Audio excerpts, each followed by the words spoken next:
जय महाकाल जय बजरंगबली। केमन आছেন বন্ধুরা সবাই? তো আজকে হচ্ছে ইংরাজির 10ই আগস্ট 2025 এবং বাংলাতে হচ্ছে 24শে শ্রাবণ। তো আমি আপনাদেরকে প্রথম ভিডিওতে দেখিয়েছিলাম যে আমাদের বাবা বর্ধমানেশ্বর বাবা মানে হচ্ছে বাবা মোটা শিবের আবির্ভাব দিবস হচ্ছে আগামীকাল মানে 25শে শ্রাবণ। তো সেই উপলক্ষে আজকে 24শে শ্রাবণ আমরা সবাই মিলে যাব হচ্ছে কাটোয়া। তো কাটোয়া থেকে জল তুলে এনে কালকে বাবার মাথাতে ঢালা হবে। তো চলুন আজকে আমরা সেই কাটোয়ায় যাচ্ছি এবং আপনারাও ডিজিটালি আমাদের সঙ্গে চলতে থাকুন। তো দেখা হচ্ছে বাইরে বেরিয়ে, ঠিক আছে? ততক্ষণের জন্য দেখতে থাকুন।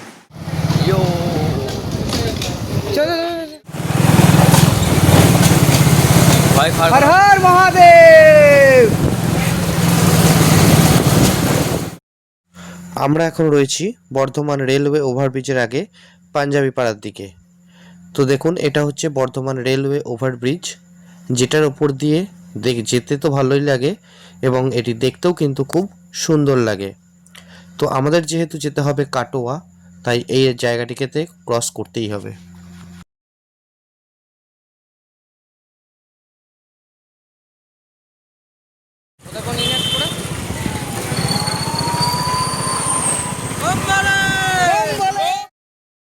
এখন আমরা রয়েছি খেতিয়া রেলগেটের কাছে।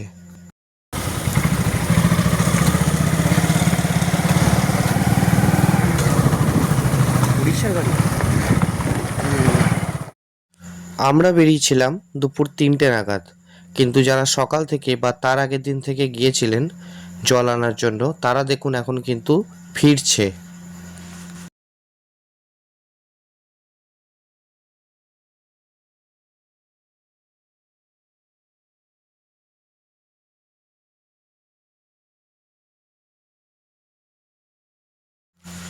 আজকের দিনে প্রচুর জ্যাম হওয়ার কারণে আমাদের কিন্তু কাটোয়া ঢুকতেই বেজে গিয়েছিল প্রায় 7:45 নাগাদ।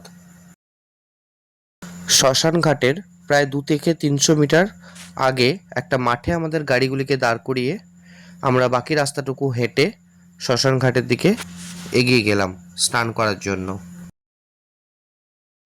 নিষিদ্ধ, তাই ফিরতি পথে এই বিষয়গুলি যেন অবশ্যই লক্ষ্য রাখবেন। কাটোয়া থানা ও প্রশাসনের পক্ষ থেকে জনস্বার্থে প্রচারিত। এবারে ক্রমাগত বৃষ্টি হবার জন্য গঙ্গার জল কিন্তু অনেকটাই বেড়ে গেছে। আপনারা আজকে যে ব্যারিকেডটি দেখতে পাচ্ছেন, আগের বছর কিন্তু এর থেকে অনেক নিচে ব্যারিকেড ছিল এবং এটা পুলিশ প্রশাসনও বারবার ধরে সতর্ক করছিলেন। নেশা করবেন না। যাওয়ার পথে ক্লান্ত হয়ে পড়লে যেখানে রাখবেন। কাটোয়া থানা ও প্রশাসনের পক্ষ থেকে জনস্বার্থে প্রচারিত।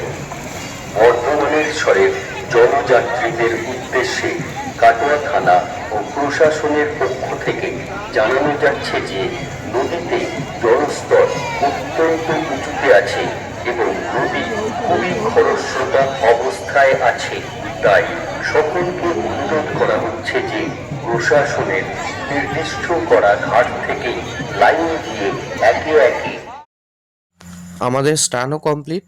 এছাড়া বাড়ির জন্যও আমরা কিছু গঙ্গা জল তুলে নিয়েছি এবং যে 2টি কৌটো দেখছেন সেটি বাবা মোটা শিবের মাথায় ঢালার জন্য।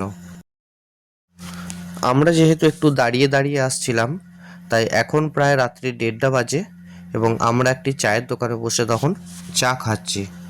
কিছুটা এখানেও রেস্ট হয়ে গেল। প্রায় সকাল 5:45 নাগাদ আমি বাজেপ্রতাপপুর পৌঁছাই এবং আমি যেহেতু একটু আগে এগিয়ে গিয়েছিলাম, তাই আমি বাকি জনদের জন্য ওইখানে ওয়েট করছিলাম এবং তারা আসার পরেই কিন্তু আমরা সঙ্গে সঙ্গে রওনা দিলাম।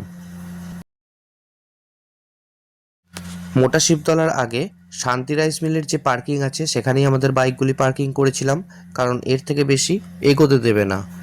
এবং যেহেতু এটি এখন অনেকটাই সকাল, তাই এখন সব লরি বাস বা আপনার ট্রাক্টরগুলো ঢোকেনি, তাই এখনও পর্যন্ত লাইন লম্বা হলেও খুব তাড়াতাড়ি আমরা বাবার মাথায় জল ঢালতে পেরেছিলাম। আজকের দিনে কিন্তু আপনারা ডাইরেক্ট বাবার মাথায় জল ঢালতে পারবেন না।